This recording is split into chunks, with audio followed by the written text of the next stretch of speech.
dan Senin Selasa Engkau tetap Raja. Rabu Kamis Engkau yang termanis. Jumat Sabtu ku tetap milikmu. Minggu aku terus memujimu. Mari kita sebelum mulai kita siapkan hati untuk berdoa bersama. Jari jempol, jari telunjuk, jari tengah di tengah, jari manis pakai cincin, jari kelingking ku sayang. Ku berhitung 1, 2, 3, 4, dan 5. Lipat tangan, tutup mata, mari kita berdoa.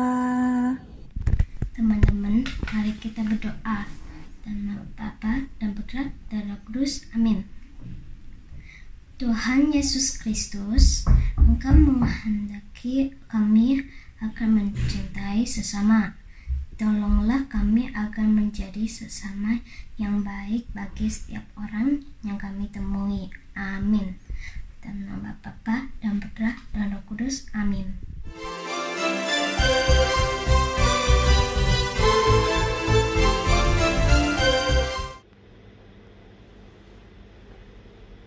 Bacaan Kitab Suci Markus 5 ayat 21 sampai 24, ayat 35 sampai 43. Sesudah Yesus menyeberang lagi dengan perahu, orang banyak berbondong-bondong datang lalu mengerumuni Dia. Sedang Ia berada di tepi danau, datanglah seorang kepala rumah ibadat yang bernama Yairus. Ketika ia melihat Yesus, tersungkurlah ia di depan kakinya dan memohon dengan sangat kepadanya. Anakku perempuan sedang sakit, hampir mati. Datanglah kiranya dan letakkanlah tanganmu atasnya, supaya ia selamat dan tetap hidup. Lalu pergilah Yesus dengan orang itu. Orang banyak berbondong-bondong mengikuti Dia dan berdesak-desakan di dekatnya. Ketika Yesus masih berbicara, datanglah orang dari keluarga kepala rumah ibadat itu dan berkata, "Anakmu sudah mati, apa perlunya lagi engkau menyusah-nyusahkan guru?"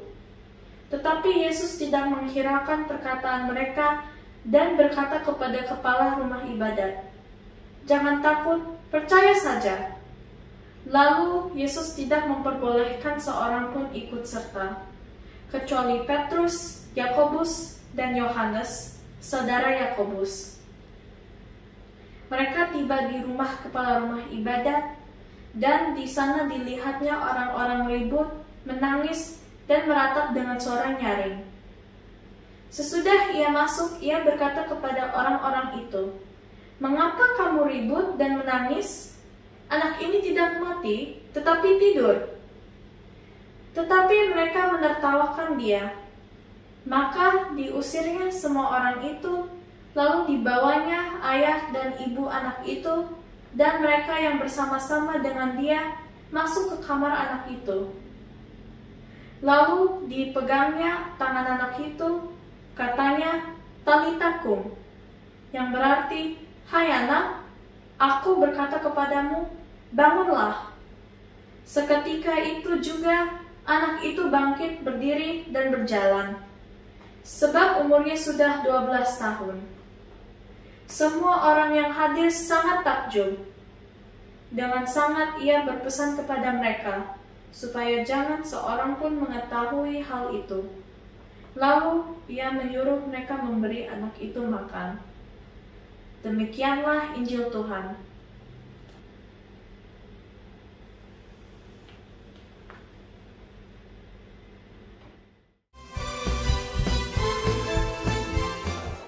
Sesudah Yesus menyeberang lagi dengan perahu, orang banyak berbondong-bondong datang, lalu mengerumuni Dia.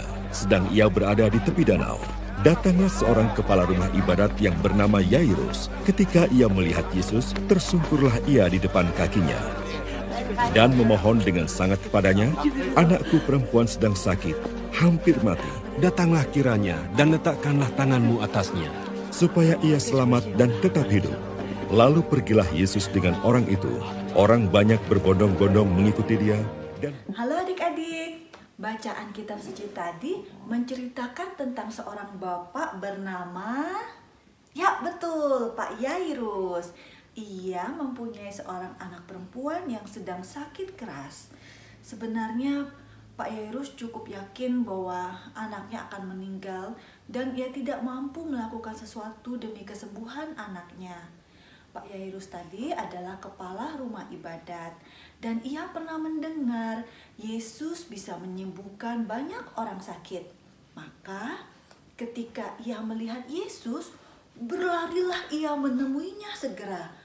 Ia bersujud di kaki Yesus dan memohon, "Anak perempuanku sakit keras dan ia hampir mati. Datanglah kiranya dan letakkanlah tanganmu atasnya supaya ia sembuh dan tetap hidup." Apa yang Yesus lakukan? Apa Yesus mengatakan, "Beri saja anakmu dulu obat, kalau besok belum sembuh baru cari Yesus lagi"? Tentu tidak. Yesus tidak berkata seperti itu.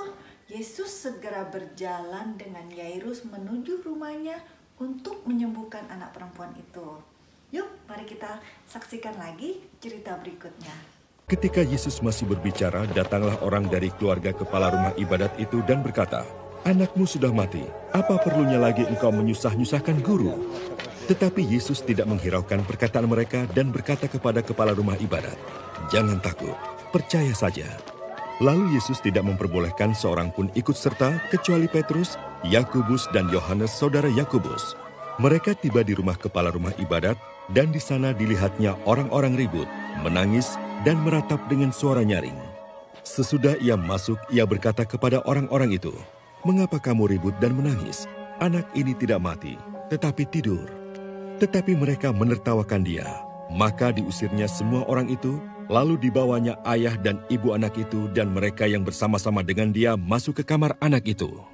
Lalu dipegangnya tangan anak itu, katanya, "Talita kum," yang berarti, "Hai anak, aku berkata kepadamu, bangunlah."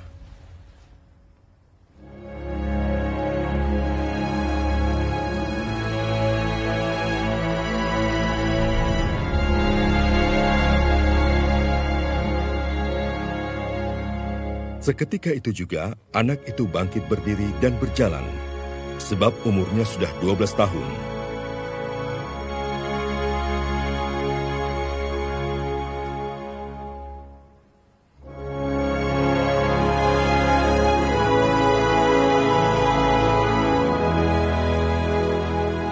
Semua orang yang hadir sangat takjub.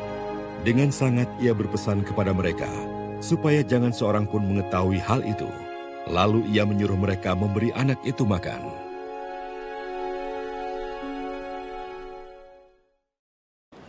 Apa yang dapat kita pelajari dari cerita Yairus tadi? Dalam cerita itu kita melihat betapa Yairus sangat mencintai anaknya dan mau melakukan apapun supaya anaknya bisa sembuh. Demikian juga dengan orang tua kalian. Apabila kalian sakit, orang tua pasti sangat khawatir dan berdoa kepada Yesus agar diberi kesembuhan.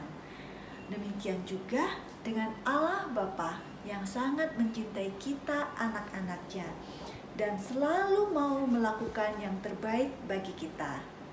Hal lain yang bisa kita pelajarin adalah bagi Allah tidak ada yang tidak mungkin.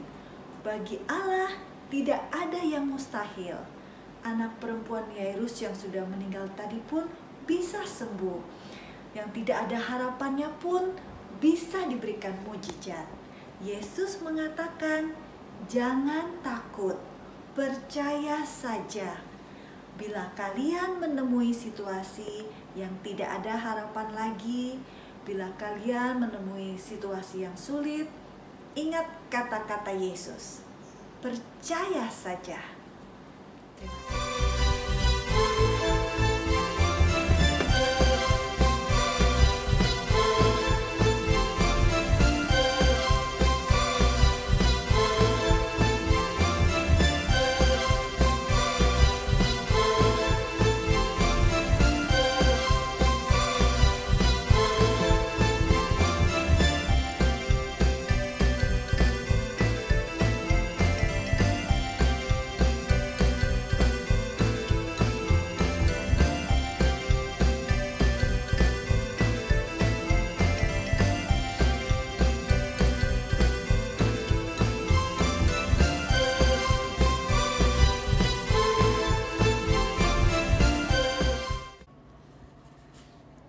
Tanganku ada 2, 5 jarinya. Kalau aku berdoa, kulipat erat-erat.